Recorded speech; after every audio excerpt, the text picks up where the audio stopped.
Hello Year 12 and Year 13, welcome to this week's assembly and I hope you had a lovely weekend. This week we're going to start off our assembly by talking about the migrant crisis that I'm sure lots of you have been reading about and maybe discussing with your friends and family. This crisis has been ongoing for some time, although there's always been mini crises involving migrants, but this one has been going on for some time now. And as always, when something particularly tragic happens, then it hits the news and then fuels our conversation around it even further. So I want us to first of all think about who are migrants, who are these people that we give this label to, and also what is causing the migrant crisis as well. Well, first of all, that term migrants, for those that don't know, is actually more of an umbrella term. So migrants refers to any person that actually changes location and moves from one country to another. But the reasons behind why that migrant is migrant might be very different. That's then where we might have our more specific terms. So we may have economic migrants, which are migrants that move countries for purely economic reasons. So it may be that there are better job prospects in another country, or there's a chance of being more financially stable in another country, but they may not be in any danger. They may just be moving countries for those reasons. But then also the kind of migrants that are being referred to at the moment in the migrant crisis are most of the time asylum seekers. And asylum seekers are those that need to seek asylum in another country other than their own because they do not feel safe in their own country. This might be for a variety of reasons, such as there might be ongoing warfare there where their lives are at risk. They may have been displaced because of environmental reasons. They may, because of their lifestyles or their cultures or their way of life, be ostracized from their societies and may be persecuted, and therefore they need to find somewhere that they will be safer. Now, when asylum seekers are perhaps granted asylum in a particular country, this is when they transfer over to becoming a refugee. But a refugee is only considered a refugee when it has asylum accepted in a particular country. So these are all the more specific terms, but if we read about the migrant crisis in the media, it's more than likely that they will just be referred to as migrants, the general term. And that can sometimes lead to some false impressions and some misinformation in who we consider migrants to be. What is causing the crisis then? Well, there have been many different things over the years that have caused the crisis. There's been environmental impacts on particular places in the world that has caused people to have to flee their homes, as their homes may have been destroyed. It's no longer safe for them to live in those areas. There are also various conflicts and wars going on along the world in which people can no longer safely live, and so they have to leave. And there are lots of reasons why people may be persecuted in their own country or may not have an equality like we benefit from here in the UK. So in particular countries, there may be people that suffer because of their gender, their sexuality, their religion, and so on and so on. So there are various different factors that are causing the crisis. And then also people talk about the fact that the actual systems in place to grant people asylum within particular countries are flawed. And then this is what causes then these very kind of dangerous passages where people are trying to flee their country, but not through the safest routes because they're pushed into those scenarios. Now, like I said, this reaches more of our everyday conversation when particular stories hit the media.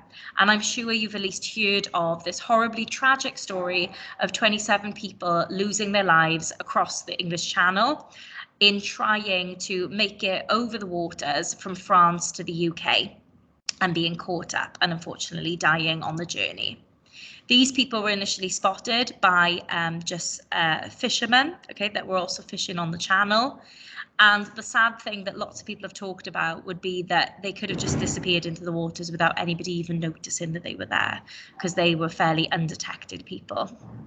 Now, since this tragedy has hit the news, then there's been lots of conversations around the migrant crisis, and things unsurprisingly have become quite political, as there's quite a lot of tension at the moment between the UK and France over border control and who's responsible for stopping the crossings over the English Channel. If you look at any news articles going on at the moment, and these now I've just screenshotted on Friday before the weekend, so things may have obviously progressed in many different ways since then. These are some of the main ones. So, the Financial Times talking about Emmanuel Macron turning on Johnson after the handling of it. The Telegraph again reporting on Macron being able to solve the migrant crisis, and maybe a criticism there of the job that he's doing of that. ITV then as well, talking about whether more negotiations should be going on between the leaders of the countries, and whether Twitter was an appropriate place for Johnson to put a public message up. And then we've also obviously got news channels from other countries such as France 24, talking about the French Interior Minister and how his meeting with the UK counterpart is going to take place after Johnson's letter that he published on Twitter. And then we've got, City talking about the uninvitation of Priti Patel as a result of Johnson's letter. And again, the Times talking about how Macron is responding to the situation. So unsurprisingly, things have become quite political. But unfortunately, sometimes this politics can take away as well from the people that are involved in this crisis, the people that have suffered, are suffering and are going to continue to suffer because of the crisis that's ongoing and because of the lack of support that's being put in place. So as well as reading up and obviously learning about what's going on with the migrant crisis, I'd also encourage you to look into what's being done about it on the ground, grassroots organisations and charities that are actually trying to put in real practical support for the people that are currently suffering as a result of the migrant crisis. Two websites which I definitely say to have a look at. A Care for Calais. This is a charity that works directly in the Calais jungle, working with those displaced people that are currently in Calais, camped out, living in awful conditions and just in a case of limbo where they're not quite sure where they're going to move on to next. Obviously, the About Us tells us a little bit about the charity and about how it works. They've got particular initiatives on there. So, for example, they've got a winter appeal where they're looking for coats for those in Calais as the weather's getting increasingly cold. And there are people out there with very poor shelter compared to what we enjoy here. And there's ways that you can donate money or you can actually donate your coat to that cause. And it also gives you all other wonderful ways that you can help, such as donating, volunteering, raising awareness. And there's lots of news and articles on here and ways to get involved. So I definitely recommend that, as that's a direct charity involved with the people that are currently in Calais in France. Another fantastic charity that I've got involved with before is Choose Love. And these aren't just directly with the migrants in Calais, but they support refugees of all kinds. So on this story, for example, it talks about how it's raised millions to support refugees and created a movement of people putting love into action around the world. And this is a fantastic website because it actually gives you alternatives of gifts that you can give to people. So maybe an alternative way to think about Christmas presents for somebody you just don't know what to get, somebody who's a little bit difficult. Then you can actually choose specified items and then send this to somebody for a Christmas present. So you get it on behalf of your auntie or your nan or someone else, but it's actually helping somebody else out. And there's all kind of journeys and so on. So if, for instance, you were interested in supplying emergency needs for somebody, there's things for all different budgets. So you can just spend £15 on getting somebody some hot food and then give that to a loved one as a gift. So you've done a donation on their behalf. There's also sea rescue packs, emergency response essentials, warm clothes and shoes, and the amounts completely vary. So there are things that are very affordable even for your student budgets on your, Christmas spending, and things that obviously cost a lot more that would be suitable for people with more money to donate. So these are two excellent organisations that I definitely think you should read up on. And I think looking at these gives us a little bit of hope that something can be done about it. Because I know looking at the news can be a little bit depressing sometimes when we're seeing all of these awful stories. Okay, I just wanted to return as well then to just give you some reminders on some up and coming things this week. So just a reminder that this Wednesday, the 1st of December, is an inset day. So there are no students expected on school site on Wednesday. Staff will be in training, doing important teaching and learning training to improve your education. And when you're off, I definitely encourage you to relax and make the most out of that, to use it as a catch-up day on any homework that you need doing for your subjects, and just enjoy this midweek break for yourselves.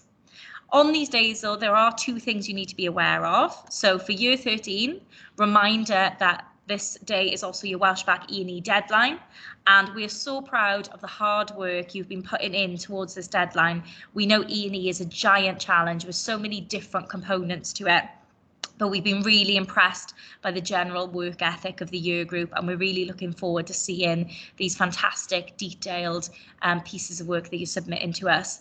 Just a reminder to make sure everything is available in your OneDrive folders for your teachers. Make sure your innovation proposals in there from last year, as well as all your destination passport files, including the mock interview or personal reflection presentation resources as well. Make sure they're all clearly labelled and have a last check over all of them to see whether there's any extra detail you can add or any extra opportunity to show numeracy skills in the finance document. And then that should all be hit and sorted on Wednesday the 1st of December. So well done in advance for hitting that deadline, Year 13. Also, on this day that you have off, just want to push as well this fantastic digital apprenticeship event that's been put on by Careers Wales. So Dr. O's already sent out information about this. This is on our inset day, and it only runs in the afternoon, so you could have a lovely relaxed morning. But then if you're interested in apprenticeships, maybe check out some of these sessions that are ongoing. There's 2 sessions for each one. You can see that they're nice and short, so they're just going to give you brief introductions. And because the first one runs from 2 to 2:30 and the second one from 2:30 to 3, then you could even go along to 2 of them. There's various companies and organisations signed up to it. So we got Sony, Valero, Rock, Screen Alliance, RAF, Tata and CGI. And there's obviously little summaries there about what kind of company that is and what you can learn about by attending that session. They're really short and I'm sure they'll be really informative. So for those in Year 12 or Year 13 considering apprenticeships, then please go along to these and just learn a little bit about them. These are fantastic opportunities to learn a bit more. Also, in terms of our webinar programme ongoing, we've got a few extra things coming up that Dr. Rowe has got in our Teams calendar. So on Tuesday, the 30th of November, so tomorrow, just a reminder that at 5 p.m. we've got the talk that's based on medicine and also charity volunteering with the Make a Smile co-founder Luke Morgan. So he can talk about his experience studying medicine, but also the charity set up and how you might be able to get involved with that. On Thursday, the 2nd of December as well, at 5 p.m, we've got Loughborough University who are going to be giving a talk. They're going to be talking about their university in general, but they're also more specifically going to be talking about their course, Electrical Engineering. So if you're interested either in Loughborough as a university or in that particular field, then definitely come along to that. It's going to be led by Principal Lecturer at the University of Worcester, so by a real expert that you'll get to ask lots of very useful questions to.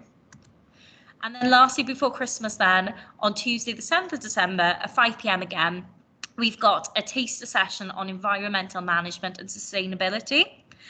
So fantastic for all of our geographers and anybody thinking about going into more specific studies with the environment at university level. This again is going to be led by an admission tutor called Will Whitto. He's going to be telling you all about the course and about the admissions process for that as well. So keep your ears peeled for any, keep your eyes peeled, for any other emails coming up from Dr. Rowe about any other opportunities, but these are the main ones coming up before Christmas. So as we end our assembly today, I just want you to reflect a little bit on those first 2 questions I presented at the beginning of the assembly. The migrant crisis, who are these migrants and what is causing the crisis?